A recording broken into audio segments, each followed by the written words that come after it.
Welcome back to Broadcaster Hour. This is Roger Hoover with you from today, Greenville, South Carolina, but normally Tuscaloosa, Alabama. We've got Kyle Cooks from Gainesville, Florida, and then going down to South Florida, we've got Glenn Geffner, one of the radio voices of the Miami Marlins, who joins us. And Geff, it's great to see you, as we are really thankful to you and Paul Severino with the Marlins for not only our Skype setup, but on eCam as well. 7 Geff Live helps set the stage for what you're seeing now.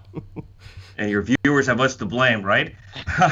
we had some fun. We had to find something to do during the shutdown for those couple of months. And we're not exactly technology wizards, but we like talking baseball. We found some people to talk baseball with, had a lot of fun with that.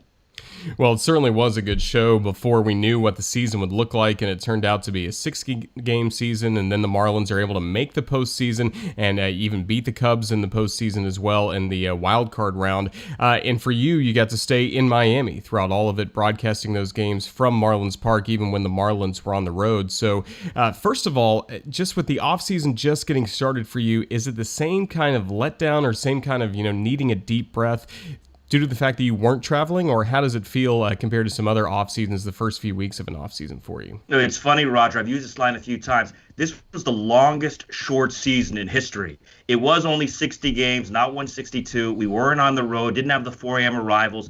It was for me just a matter of driving to Marlins Park every single day over the course of those 2.5 months or so. But with all the protocols, with all the stress, what the Marlins went through early in the season, with the challenges of doing the games remotely when the team was on the road, even when the team was at home with nobody in the ballpark, it was different. And it was like every day was measured in dog years. It felt a lot longer than it actually was. The fortunate news, as you pointed out, was this team surprised. A lot of people made the playoffs this year, so that certainly made it more enjoyable. But it was a strange year, and certainly one we hope to leave behind us, move into 2021, and hopefully get back to normal somehow. From a play-by-play technical standpoint, and calling a game off of a monitor and having a delay to see whether a long fly ball leaves the ballpark or not, and just all of the odd things that go into calling a game remotely, how did you adjust, and how did Dave adjust to that?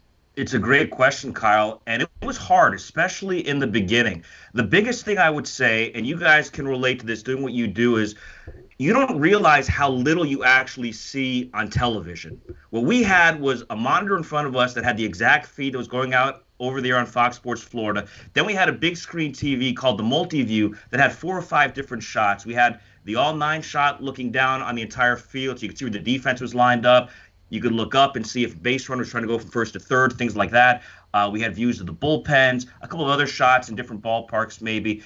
But when you're just looking at what's on TV, and that's where I spent 95% of my time staring, you don't realize how hard it is to broadcast a game. I'm somebody whose eyes are always darting around the ballpark. I want to see where the defense is. I want to know how big a lead the guy's got at first base. I want to know if the bullpen is getting active. I want to know if there's a pinch hitter on deck. I want to see everything, every pitch seemingly. And you just can't do that watching on TV. And then beyond that, as you said, judging fly balls, knowing if a low line drive hits the ground or not, it's hard. And as a radio broadcaster who feels like it's really important to stay right on top of the action, I don't want my listener to hear the roar of the crowd and then 2 seconds later say home run. I want to be right on top of it. And it was hard to have to sit back at times when you just didn't know for sure when the ball left the bat, how high it was hit, how far it was hit, where exactly it was hit. And sometimes they'd show the center fielder, and you'd say fly ball to the center field, but then the camera would move. You'd see the right fielder making the catch. There were little things like that there was nothing we could do about them. As time went on, we got more and more used to it, but it certainly made us appreciate the home games where we could be in the ballpark, see the game unfold right in front of us, and have everything right there for us. And how about the energy for big calls? Because you have the low hum of a fake crowd noise, but and when you have a crowd there, you can almost lay out and let them tell the story. But here, because it's fake crowd noise, you almost have to cover more of the ground, give it a little bit more energy. How did you feel that you handled that situation and bringing the necessary pop to big calls with empty stadiums? When we were at home and you had that fake crowd noise that we could hear our headsets, I actually turned my headset up a little bit higher than normal. And because of that, and actually because of my view down to the field, the way the front of the radio booth blocks my view of the seats directly in front of me, I'm just looking right down onto the field. So I don't normally see the crowd at Marlins Park a lot unless I look for it down the lines. But with the crowd noise cranked up in my ears, I actually kind of felt pretty normal for the home games and was able to call a game without additional energy being forced in there. On the road, there's no question I had to find that energy on a daily basis. And there were times in a 0-0 game where just things were kind of moving slowly. There wasn't a lot going on. I'd have to remind myself from time to time, you got to pick up the energy. You got to the playoffs, it was a little bit easier to have that energy naturally. But it was tough remotely, especially, to try to come up with that. But it was something I was very conscious of throughout the year. And I think as time went on, I got better at it. Tough to call games remotely, but it's also tough to prepare for games remotely, especially for what you were used to for decades working in baseball. You just couldn't go in the clubhouse and ask Brian Anderson about his swing or anything like that. So how did you prepare for games this year? Well, that was the biggest adjustment because I'm a preparation freak. I spent a lot of time in the clubhouse, on the field, trying to get as much one-on-one time with people as possible. I'm always down there when Don Mattingly meets with the media before the game starts, but I'll generally ask Donnie a question off to the side before or after if there's something I really want to know. The way I prepare, I think, is different than many people in that I don't use media guides and I don't use game notes. I try to do everything, whether it's statistical stuff on my own every day, bring my own information to the broadcast. And then from an information side, I want to have things that you don't see on Twitter at 4:30 in the afternoon because it's what somebody said in the clubhouse in front of 12 writers, or you don't hear in the television broadcast. I want to have all my own stuff. So because of that, I had to work a lot harder this year, no question.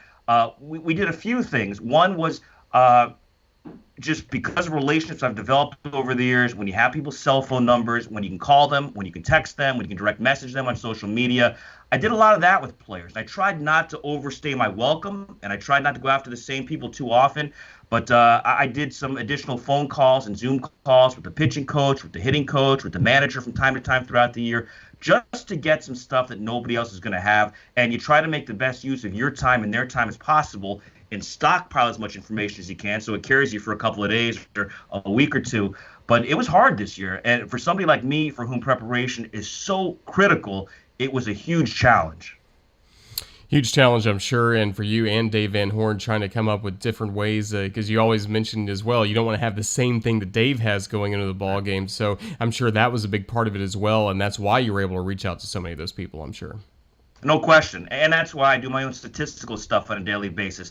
I like to find different angles. I like to ask questions. I like to find the answers to those questions. And I want those answers to inspire the next question. I like going down rabbit holes. And you never know where they may lead, whether it's with the Marlins or with the team you're playing on a nightly basis. And that's part of keeping it fresh over 60 games, over 162, or when you play the Atlanta Braves 19 times a season. You want to have something different about Johan Camargo in Game 19 than you had in Game 16, or Ronald Acuna Jr., whoever it may be. So that's a big part of the job that I really enjoy. For me, that's the primary part of the job is the preparation. Sitting down at 7:10 every night and broadcasting the game is the easy part. It's like the reward. I remember Roger Clemens years ago saying the fifth day for him was the easy day. It's all the work on days 1 through 4 that got him ready to pitch on the fifth day. You go out and pitch, you have a good time. Calling the game for me is the fun and easy part, but it's all the homework you do leading up to it that really for me is the biggest part of the job. How exciting was it? Because the Marlins, obviously such a young team, a team that's building, has had so many bad years, and it's tough to call a full season, 6 months, 162, when you're not very good, especially in those late months. But here we are, a 60-game season. You know, they're fighting for postseason berth. They get to the playoffs. Just from a broadcasting standpoint, how excited was it for you guys to have that team and what they're able to do this year? It was a lot of fun, and for me, it was a great change of pace. I've been here since 2008. And 08 and 09 were very good seasons. 88 wins, 87 wins, second place both years, in the hunt late. But this team hasn't had a winning record since the 2009 season. It hasn't sniffed the playoffs since then, even with all the great players who were here individually in the years since. So to watch this thing build over the course of the last 3 years since the new ownership group took over, and to see things begin to play out the way we've been explaining to people we think and we hope they're going to, was very rewarding this season. It certainly made it easier to get up in the morning, easier to go to the ballpark every day, made the broadcasts more fun on a night-in and night-out basis. But now they've raised the bar, and you go into 2021 with expectations that are a lot higher than they were in 2020. So it'll be interesting to see how they deal with expectations all of a sudden going into next year. And you mentioned the ownership change, and I grew up a Yankee fan, so I grew up a big Jeter guy, and I know Rogers. He played for the Yankees? Yeah. I forgot about that. I always have in my mind the Bob Shepard #2, Derek Jeter, but What in terms of the expectations, we know the expectations Derek has for the team and building a winning culture. But how about for the broadcast? Has he talked to you guys about what his expectations are on TV and radio? He hasn't. We've had him on the air several times. We talked to him off the air with some regularity, but we haven't really talked about the broadcast specifically with Derek at any point. I think he's pretty locked in on so many other things. He's overseeing both the business side and the baseball side. It surprises a lot of people to learn that he's in the office every single day. And this pandemic year is a little bit different, but under normal circumstances, he's there first thing in the morning. He's there to the last out every night. He's occasionally in the clubhouse. He's on field, he's behind the scenes, he's in the community. This is a guy who is fully invested in what he's doing. Now, that hasn't necessarily translated onto the broadcasting side. He's got a vice president who oversees broadcasting, who we communicate with on a regular basis. But it's been fun watching Derek come in here and try to transform the culture. Not trying to turn the Marlins into the Yankees. You can't do that. But there are things that great teams like the Yankees do on the field and off the field in the front office. I was lucky enough to be a part of that with the Boston Red Sox during my time there, and to be a part of that culture, immersed in that, and to learn a lot over those years. And frankly, it had been a lot different here until this new ownership group came in and took over. They've raised the bar of expectations. They've set the standard very high, and it's tough to start where they started, on and off the field, as large as the holes were, to try to dig out from under that. But really, for me, to get to the playoffs in year 3 is a heck of an accomplishment. And I think it surprised a lot of people, certainly around baseball. It had to even surprise some people internally, even though they've talked about having high expectations on the inside. But it's exciting to see the plan they laid out begin to play out, and they haven't deviated from it in any way. And again, now, though, they've got some expectations, and the pressure gets ratcheted up a little bit, as now people are going to expect this team to be in the hunt again, you'd like to think, in 2021. Well, that's in 2021. Let's take a look at your journey, kind of going back in time. Of course, you are a South Florida native. There wasn't a major league team at the time when you were growing up. So what got you so attracted to baseball at an early age? I started playing baseball. I was never a big kid. I was never going to play football. I was never going to play basketball. I fell in love with playing baseball. Wasn't very good at it, but I enjoyed playing it in the backyard, in the side yard, the front yard, playing Little League with friends, with family members. But more than anything, I just fell in love watching the game on television at a time when there wasn't a lot of baseball on TV. This was before ESPN even. Growing up with the NBC Game of the Week on Saturday afternoons, you'd have Mel Allen This Week in Baseball at 12:30. You'd have the Game of the Week on Saturday afternoon. Growing up in Miami, at that time, Channel 6, the local independent station, would carry Yankees games every Tuesday night. And one of the local radio stations, WIOD, had all the Yankees games, all 162. And occasionally, if the Yankees weren't playing, they'd play an Orioles game or a Red Sox game. So I grew up listening to baseball on the radio when I wasn't watching it on TV. I devoured every baseball article or book that I could find. And really, that's how I grew to love reading, was reading about baseball, reading biographies of Mo Berg and Lou Gehrig and the history of the game, and collecting baseball cards, and probably like you guys, turning the volume down on the TV at a certain point and broadcasting the game in my bedroom with my baseball cards laid out in front of me. If the Red Sox are playing the Yankees, my Red Sox cards on one side, my Yankees cards on the other side, so I had statistics and biographical information. And that's how I started in my bedroom. So playing it, watching it, listening to it. We had University of Miami baseball down here, which was very big and remains very popular. And I practically lived out at Mark Light Stadium watching the Canes during their season. I used to go to baseball camp at the University of Miami every summer. And then we'd had spring training down here as well. The Orioles were at Miami Stadium. The Yankees were up in Fort Lauderdale. We'd occasionally make trips in the summer to the Northeast and go to Yankee Stadium or go see different ballparks. And baseball just was always my thing. And I love sports, and I love particularly college sports, college football, college basketball. I enjoy the NFL, the NBA. But baseball has always been, for me, head and shoulders above everything else. And at a young age, I realized I was never going to get there as a player. I might not reach the big leagues as a player, but you know what? Maybe there's another way to get there. And fortunately, it's worked out for me. Certainly has in broadcasting. And for college, you end up going to Northwestern, one of the premier journalism and broadcasting schools in the country. Just when you walked in those gates at Evanston, was kind of baseball broadcasting on your mind at the start, or did that evolve kind of over time there? You know what? It wasn't broadcasting necessarily. I went there to study journalism, and when I was in high school, it was in an era where you didn't have radio or television opportunities in high schools like you do today. You didn't have internet opportunities to broadcast games.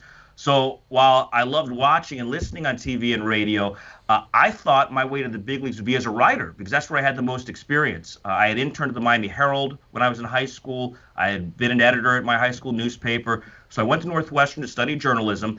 But during New Student Week of freshman year, I saw signs around campus. They were auditioning for WNUR Sports, the sports department of the student radio station. And I figured, look, I've called World Series games in my bedroom already, so I got to be as qualified as anybody. So I auditioned for the student radio station, and from the very beginning of freshman year, got involved there. And over the course of 4 years, made some incredible friends. And we traveled around the Big Ten, calling football, basketball, and baseball games. Did women's basketball as well. Did a talk show on Sunday nights. Got some great experiences. Met a lot of people. Certainly made a lot of mistakes. But it gave me a tape coming out of college, which was so critical. Do you remember some of those stories from some of the first broadcasts you had at WNUR, whether it's a football game or a basketball game that stand out to you that are really good college memories? I remember a lot of technical issues back in those days. I remember doing a game at the University of Iowa where our equipment crapped out on us, and we literally had an old telephone. I don't know if you guys even know what an old telephone would look like, but we would pass the telephone back and forth. The color broadcaster and myself, just in calling the game, doing things like that, plugging into fax machines and using the fax machine phone to broadcast games at times when you'd show up in a road city and the booth just wasn't ready for the student radio station for whatever reason, and you had to do what you had to do.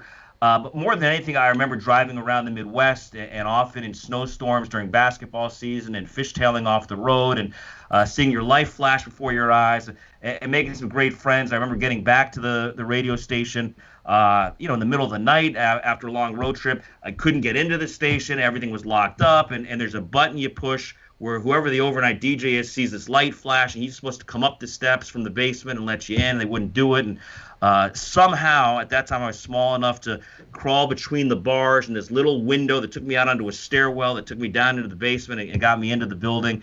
And every time I walk by Annie Mae Swift Hall to this day, I look at that window and those bars and I show it to my kids. I say, how the heck did Daddy fit through there? Those are the kind of things you remember. I was able to work with some people who've gone on to have success in the industry. Northwestern really historically has not been a broadcasting school as much as it's been a journalism school.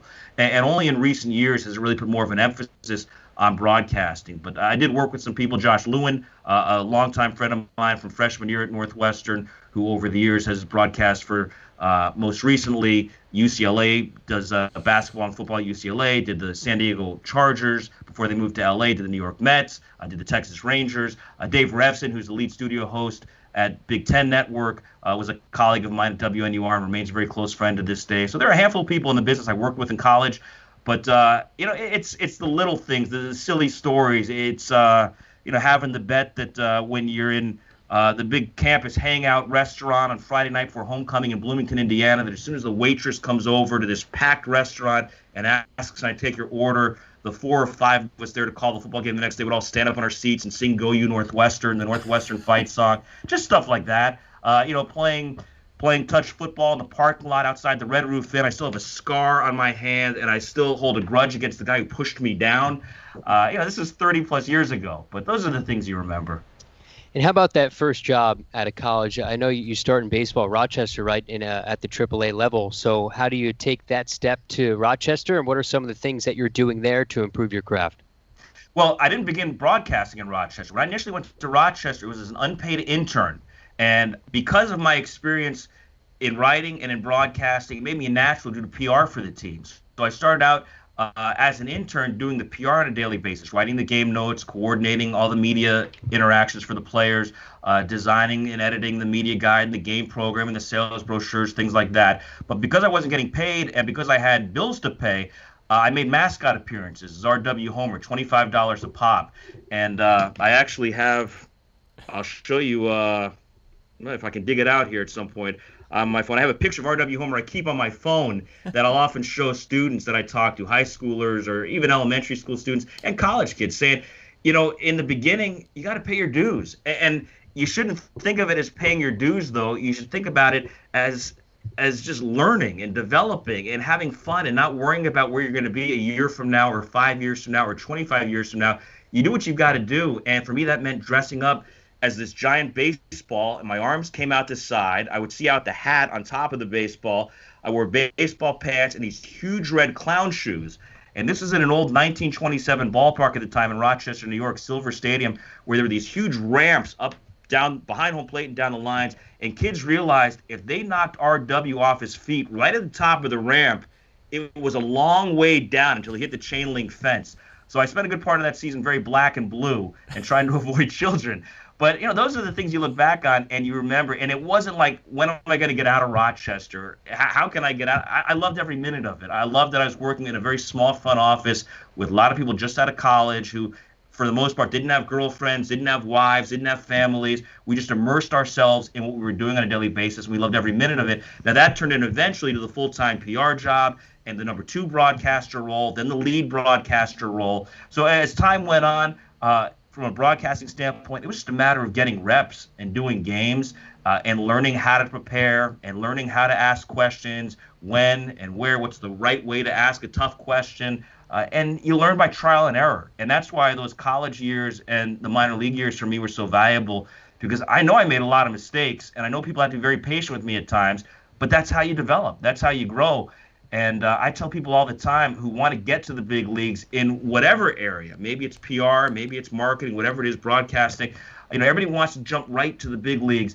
But I tell people, spend some years in the minor leagues where you really get immersed in doing all the different jobs. I sold advertising. We all pulled tarp. I made appearances in the community. Like I said, mascot appearances, marching in 4th of July parades in that mascot suit, marching 2 miles in one direction during this parade. Then the parade ends, and I got to march 2 miles back to my car. Everybody's gone about their business on this 4th of July afternoon. There's picnics and footballs getting thrown around. And here's R.W. Homer trudging through the streets of Charlotte Beach, New York, walking back 2 miles. Can't take the suit off. You can't destroy the image for the kids. So, it's things like that you never forget. But, without those experiences, I would not have gotten to where I am today. And I certainly wouldn't appreciate where I am today nearly as much.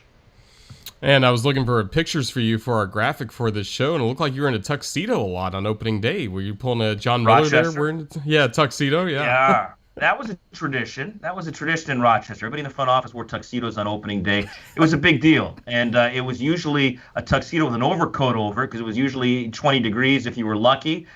In fact, opening day 1996 in Rochester was snowed out. We were supposed to play the Charlotte Knights.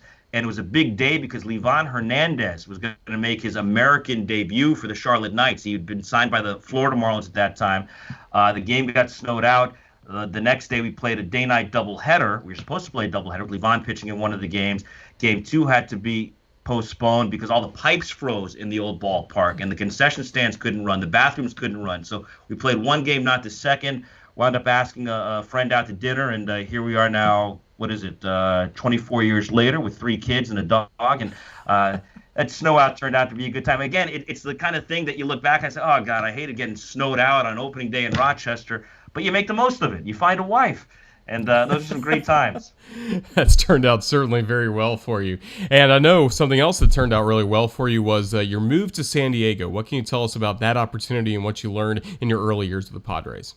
After 5 years with the Red Wings, I went out to join the San Diego Padres. Larry Lucchino had been the president of the Baltimore Orioles, and Charles Steinberg, who's a mentor of mine, had been Larry's right-hand man. And I met Charles initially when he was with the Orioles.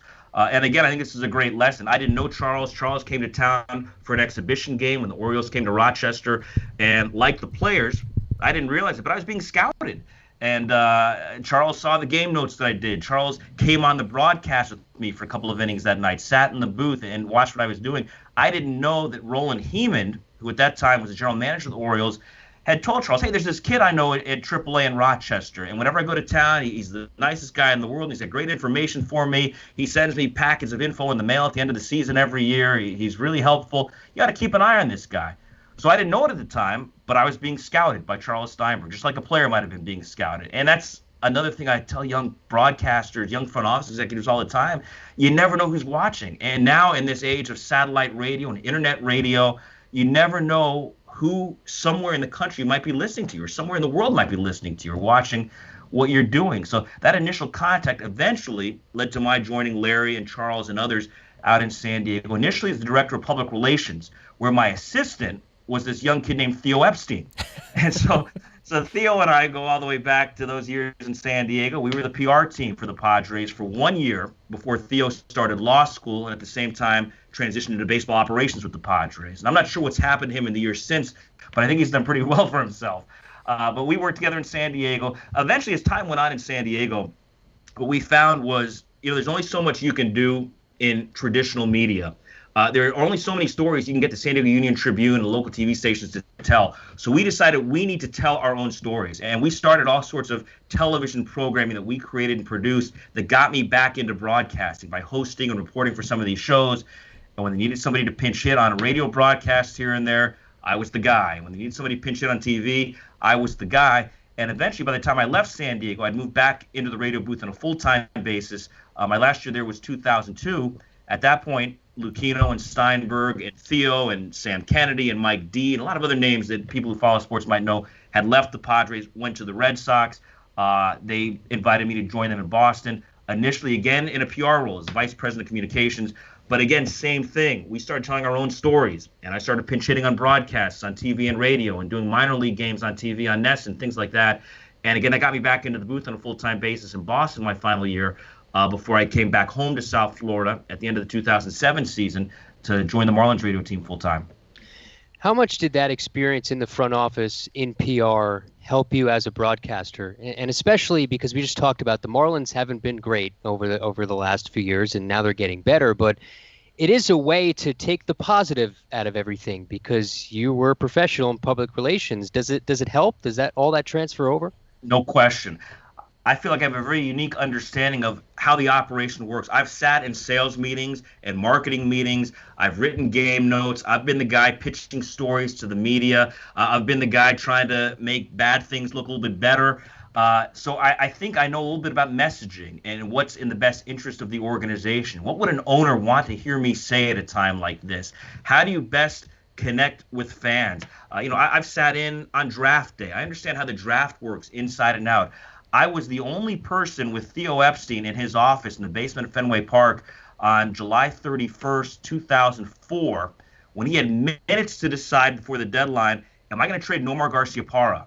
Am I going to make this deal that might help me win a World Series for the first time in 86 years, but will entail sending an iconic franchise player to the Chicago Cubs? I was the only person in Theo's office. He's pulling his hair out at that moment. So I've experienced a lot of things I would say the typical broadcaster hasn't. And from a PR and messaging standpoint, I think it's hugely beneficial. I was part of a campaign to get the referendum passed to build the new ballpark, Petco Park in San Diego. So from a political standpoint, I understand that sort of thing.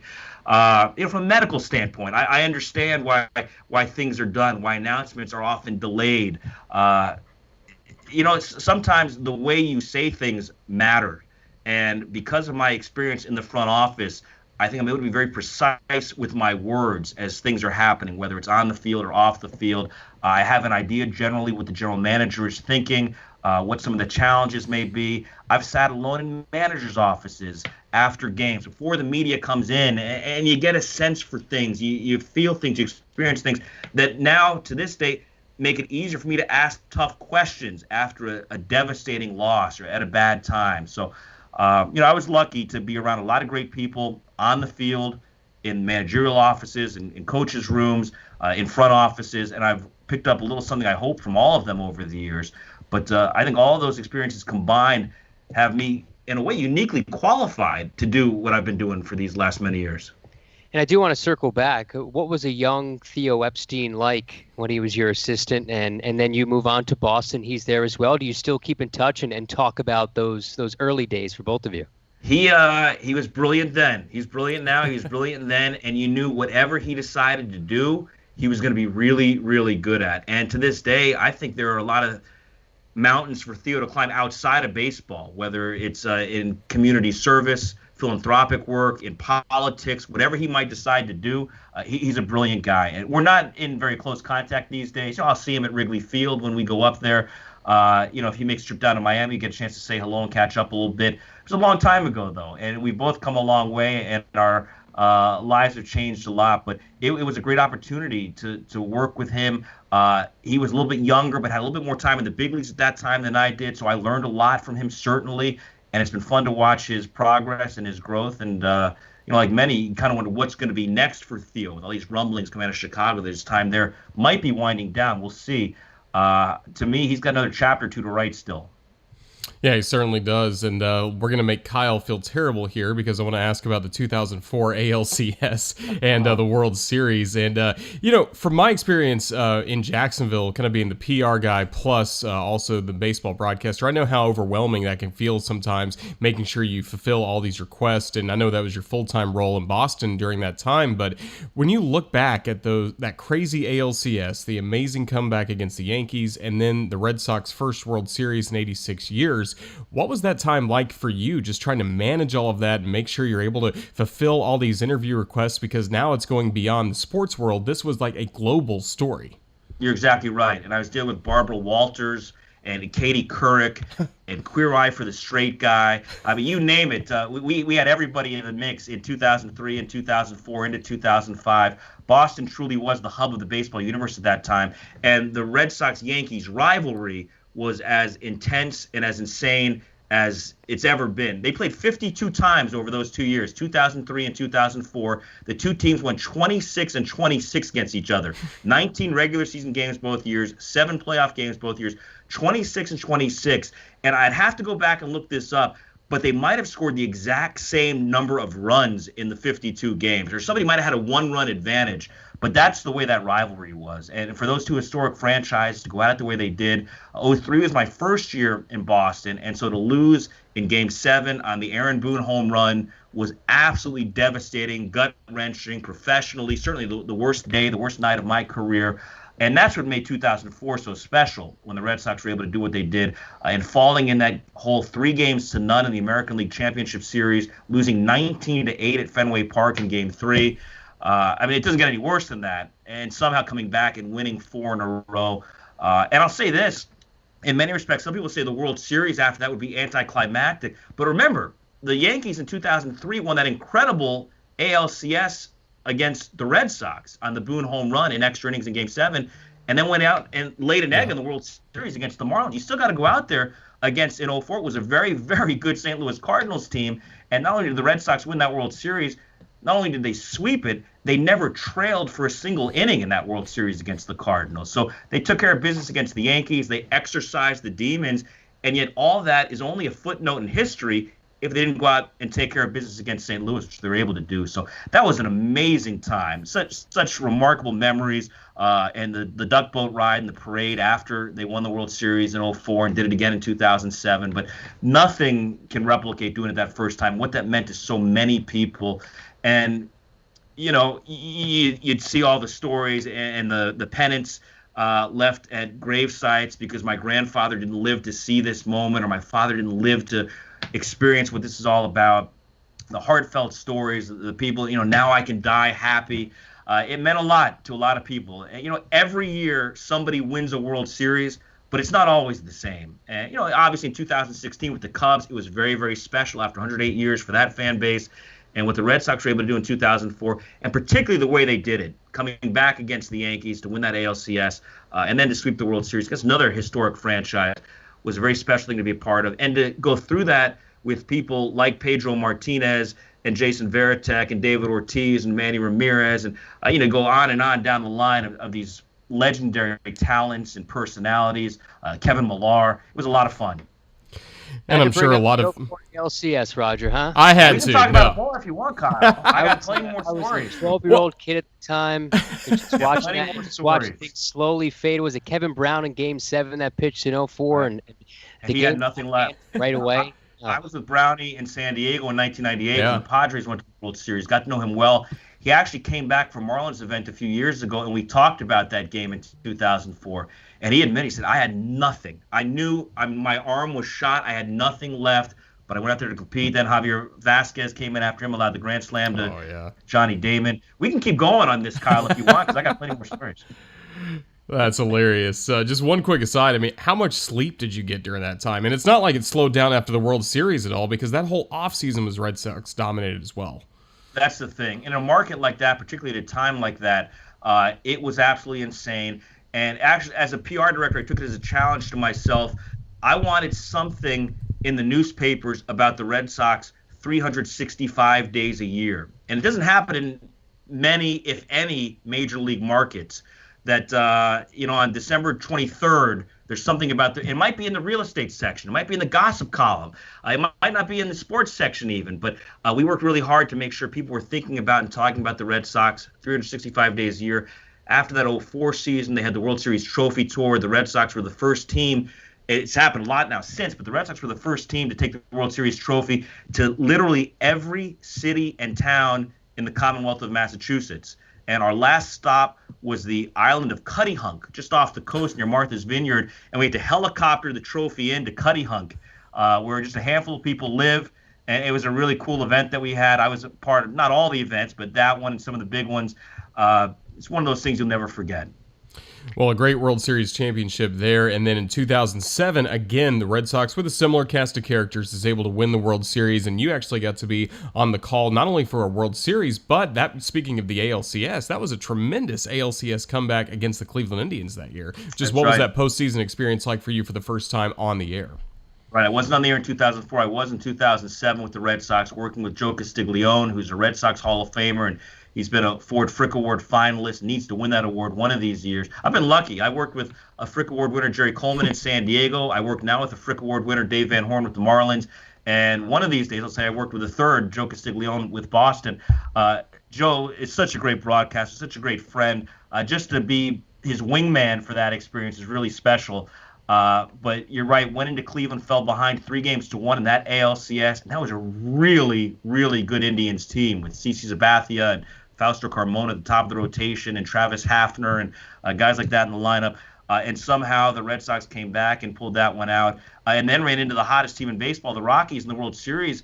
The Rockies had won 21 of 22 games going into the World Series, and they had swept through the postseason, the National League, but swept Colorado as well. So I got to 2 World Series with the Red Sox and never experienced a loss in any World Series game, which was kind of cool. But it is special being on the microphone.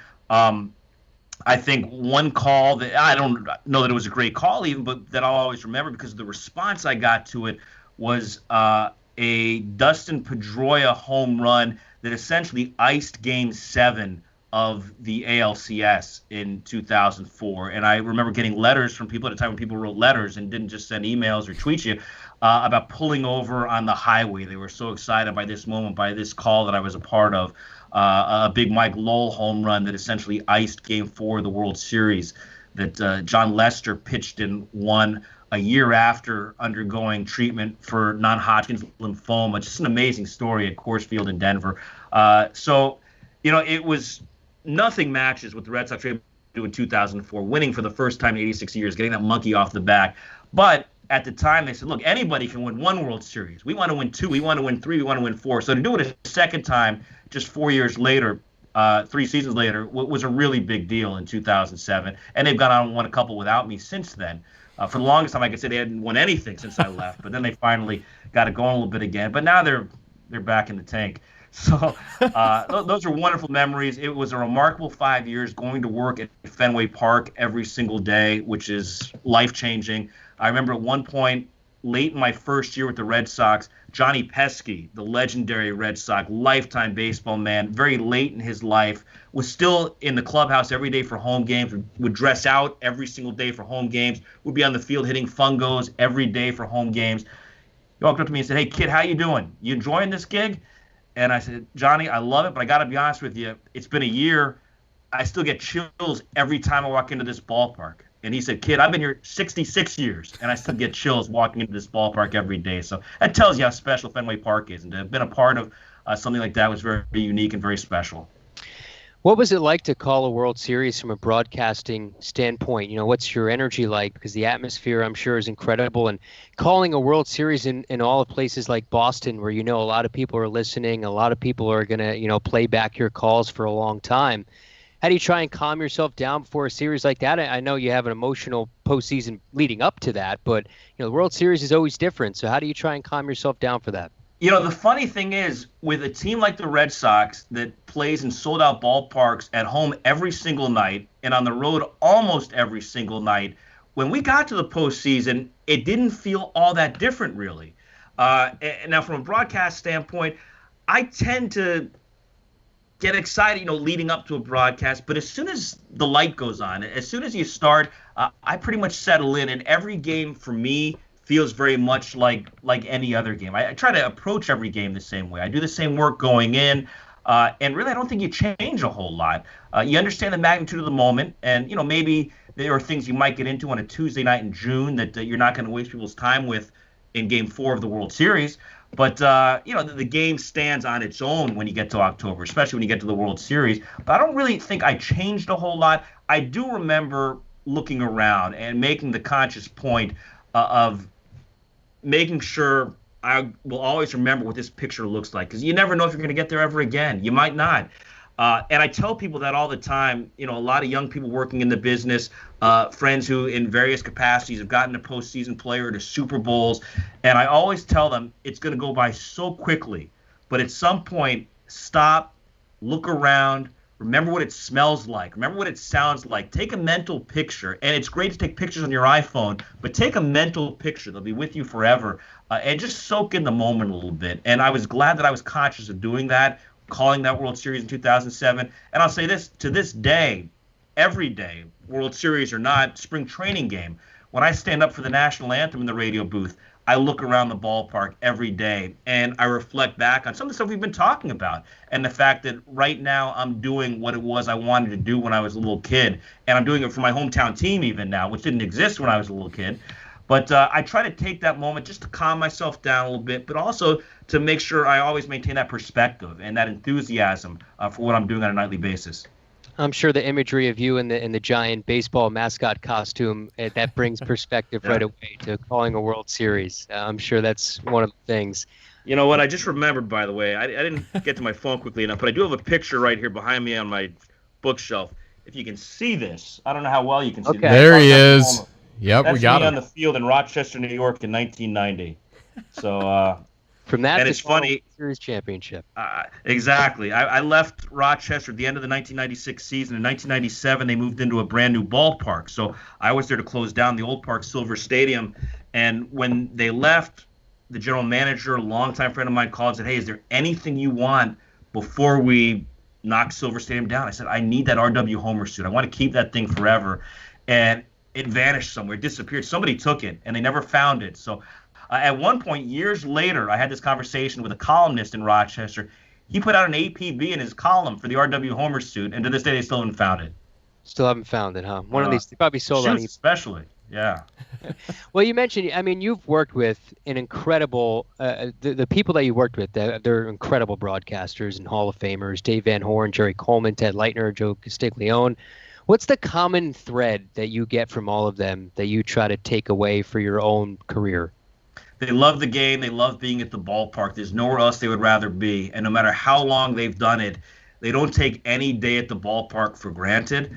That's, I would say, big picture number one.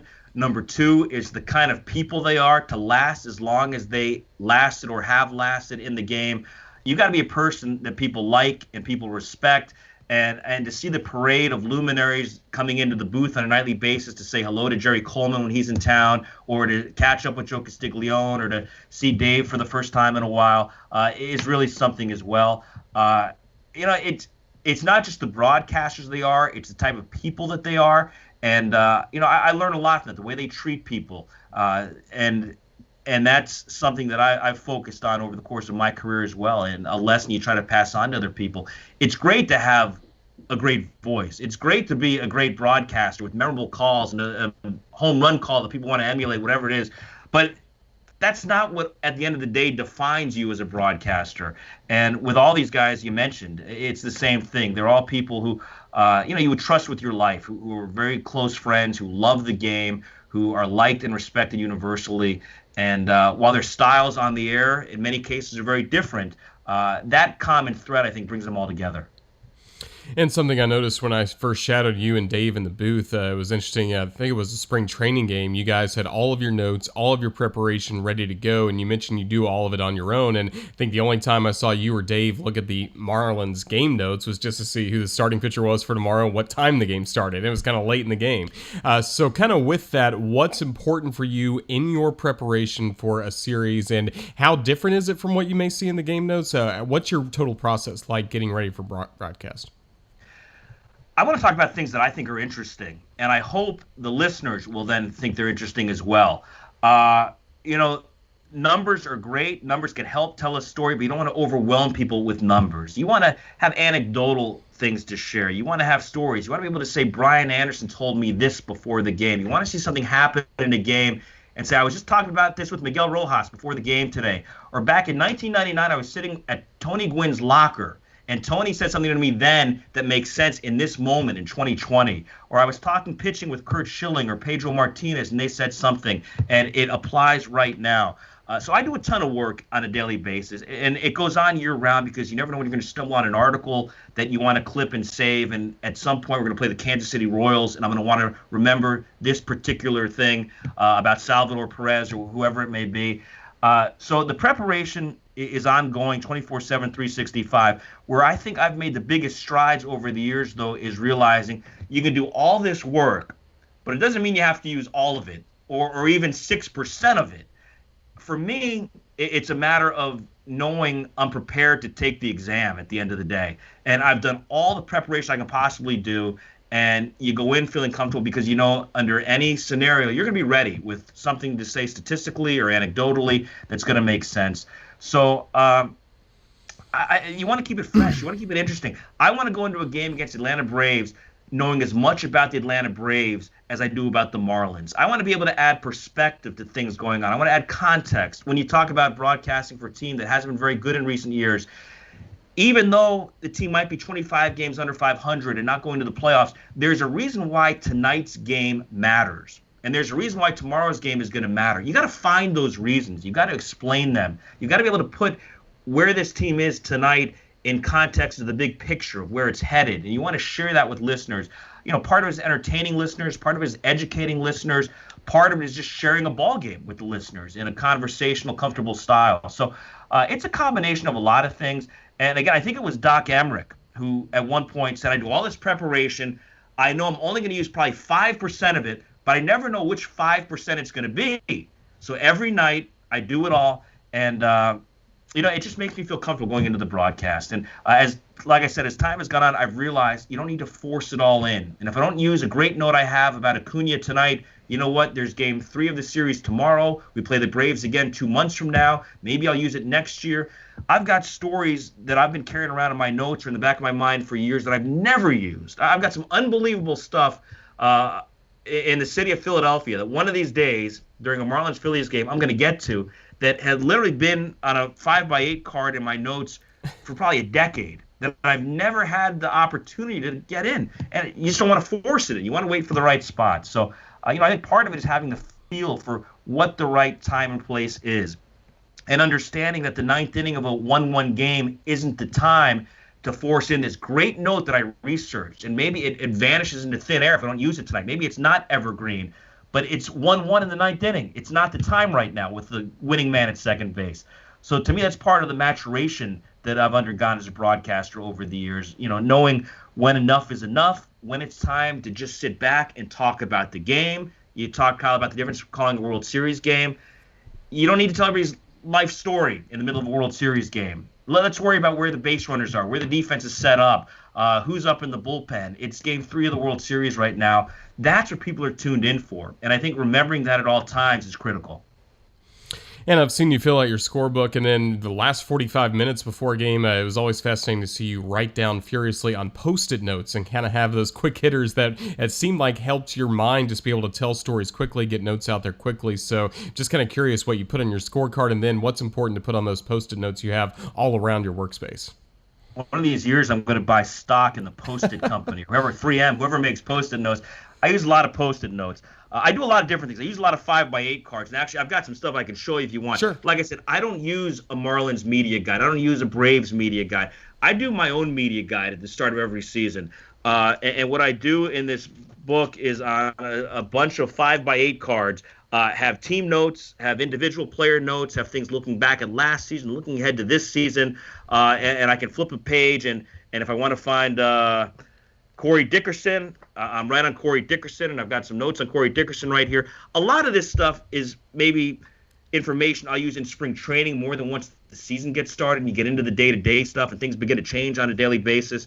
But then what I do on a daily basis is I do use Post-it notes, and I'll do all this stuff at home or in the hotel before I go to the ballpark.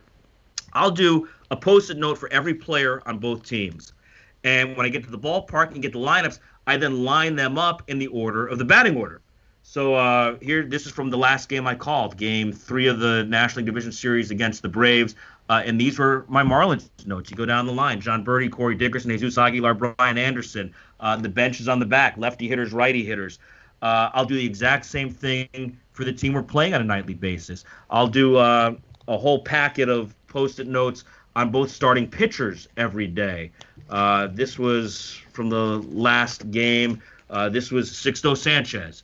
And just statistical stuff, little bullet points that I'll look at that will remind me of an anecdote I want to share, or something that maybe Sixto mentioned in the pregame Zoom, or something that somebody said about Sixto Sanchez.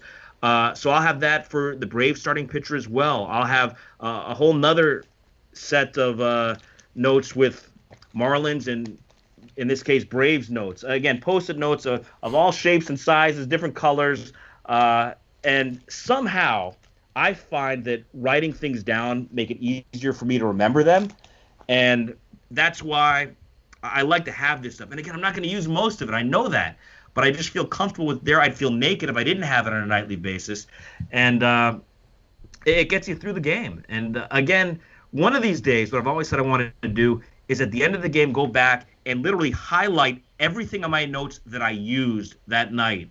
And I'll probably see, like I said, it might be 5% of it, it might be 1% of it.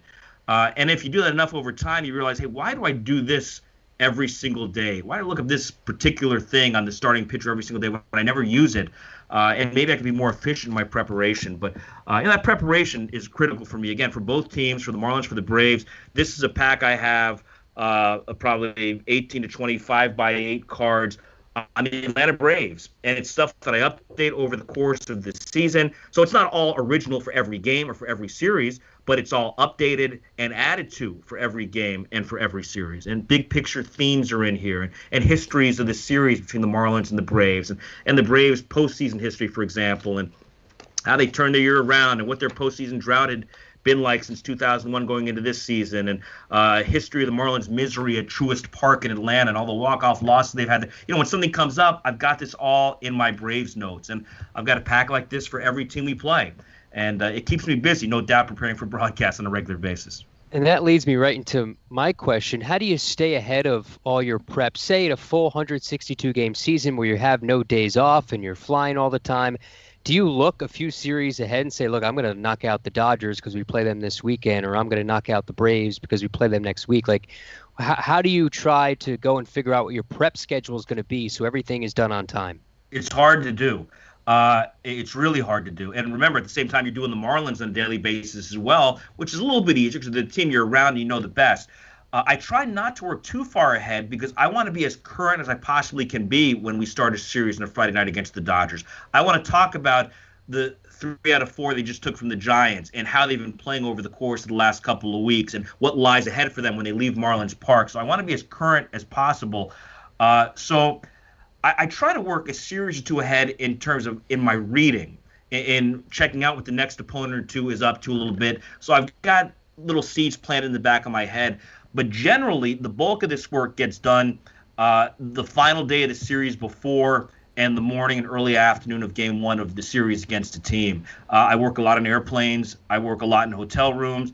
On the road, I tend to stay up very late. I get back from the ballpark, try to do as much of my work as possible for the next day. So if I get ahead a little bit before the final game of the series against the Braves, I can spend the whole next day preparing for the next series against the Phillies or whoever it may be.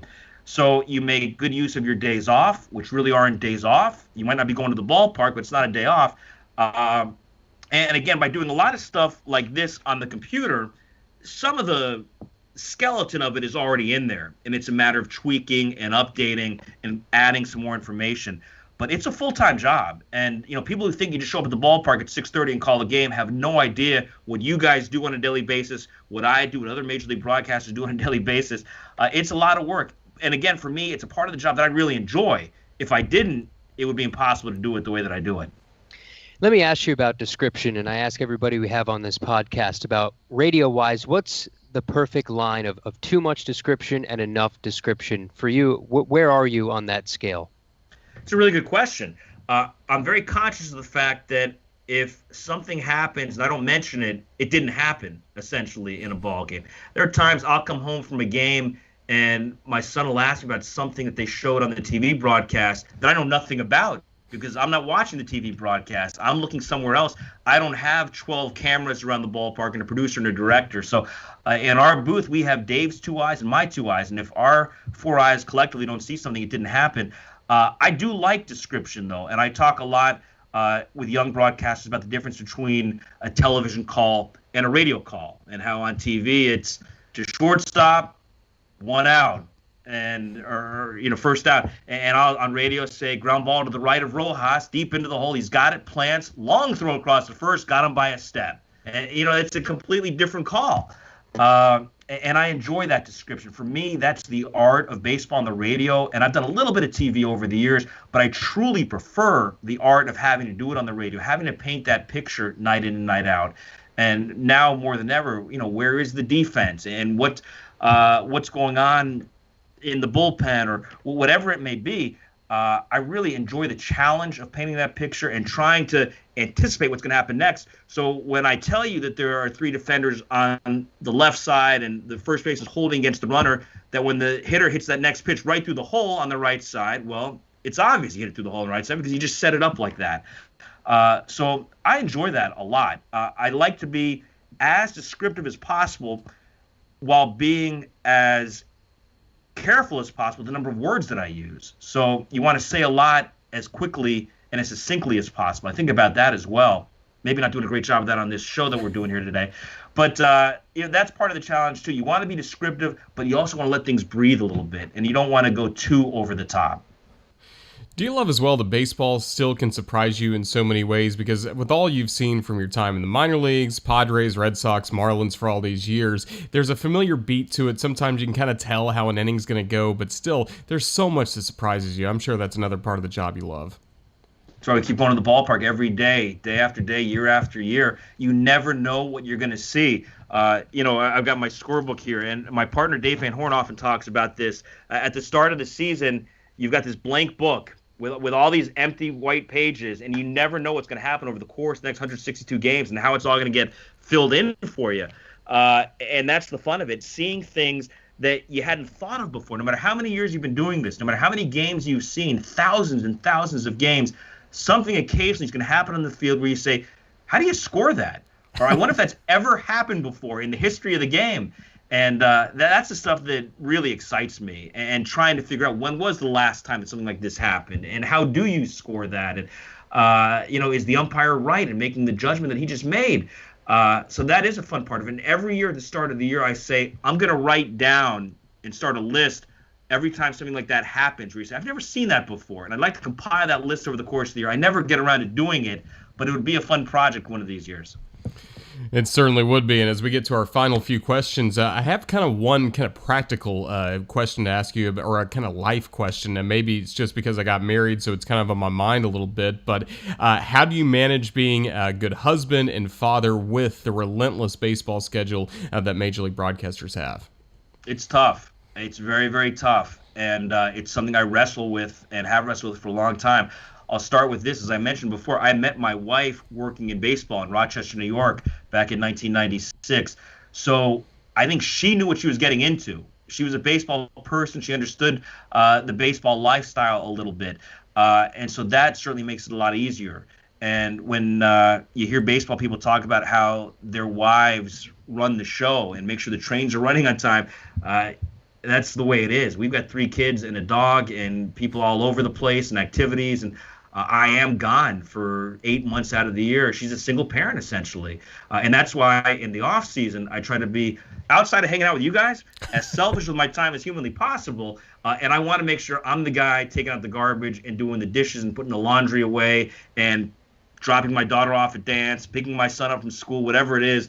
I try to do as much of that stuff as I possibly can, because I know the grind that it is for my wife during the season. And thank God she's very understanding of it. For my kids, it's all they've ever known. But it's tough when you miss ball games and you miss dance recitals and things like that. As the years have gone on, every now and then I'll ask for a day off to see my daughter perform in a big show. And there were years and years and years where I didn't miss a single game. And you reach a point where you realize, you know what, the game's going to be there tomorrow. My daughter is only going to be in Cinderella tonight. And you don't get these days and these years back. So it's something I will grapple with, Roger, until the day I hang it up or I get hung up. And, especially when you've got kids involved, it's very, very challenging. And it helps to have a superstar of a wife. And luckily I do. Final one for me, favorite venue to call a Major League Baseball game in. Now we factor in the environment and the booth, the size of the booth, how nice the media meal is. Like, we're throwing everything on the table. Your favorite venue in Major League Baseball?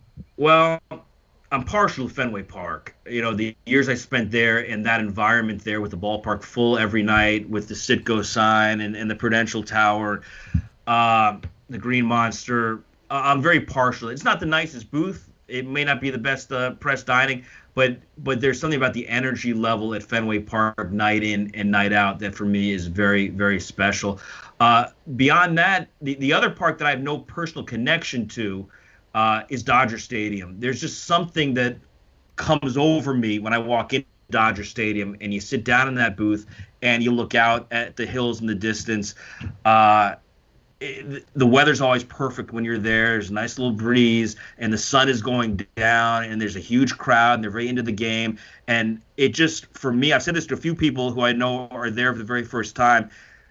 There's no more major league feeling, like I am in the big leagues, than walking into Dodger Stadium, hearing the national anthem at Dodger Stadium, usually from some big-time performer. It just sounds different there than it sounds anywhere else. It's a very big league environment for me. And they're all big league, and they're all unique in their own ways. But I would say Dodger Stadium is the one place that I get a different kind of feeling walking into on a regular basis. Well, Glenn, as we again start to wrap things up, you not only do a great job with the Marlins, but you do a great job connecting with young broadcasters. I certainly felt that when I was at AA Jacksonville, and then I know so many Northwestern students through the years have used you as a resource, and you got to be encouraged by the future of broadcasting and a lot of the young talent you're starting to see in baseball and around media as well with some of the people you've helped work with. Well, it's amazing how much talent there is, and now how much opportunity there is to do so many different things for young broadcasters, things that certainly didn't exist when I was coming. I wish I could have gone to the Cape Cod League and broadcast in the summer. I wish I could have plugged a microphone into my laptop and called games at my high school or at my college or whatever it is. But to see the initiative that people take getting involved at student radio stations, student TV stations, when they don't exist. I know people who have started their own student radio stations, student TV stations online, who've gotten great opportunities and turned that into careers. So there's so much talent. There's so much great opportunity. And the thing that I always stress to people is there are a lot of people out there like me who are happy to be resources for you guys. If you ever want to reach out and say, hey, will you listen to my tape? Can you offer some advice? I was wondering about this. Can you answer a question for me? I can't say that everybody in the industry and every sport will get back to you immediately. But I know for me, particularly in the off season and when I have some time on my hands, I'm very happy to. I work with a lot of college students, a lot of minor league broadcasters, some high school students even. And it's something that I wish I would have had access to when I was growing up. You know, I'd go to games at Wrigley Field or at Old Comiskey Park and look up at the radio booth and the TV booth and, you admire those guys. But I could never reach out to somebody on Twitter or via email and say, hey, Harry Carey, can you help me out with this? But now, whoever it is that you listen to, who you like, who you respect, reach out to them and see if maybe they'll offer some guidance, some constructive criticism. And there are a lot of people out there who are happy to help and willing to help. So I hope people will take advantage of those resources. Certainly hope they do. And this has been a great resource over the last hour, just catching up and hearing your baseball memories and what's important to you for baseball broadcasting. So, Glenn, just thank you so much for your time. We really enjoyed it. Happy to do it, Roger and Kyle. Great stuff. Fun talking with you. Thanks, Glenn. All right, that was Glenn Geffner of the Miami Marlins. Thank you for watching this week's edition of Broadcaster Hour.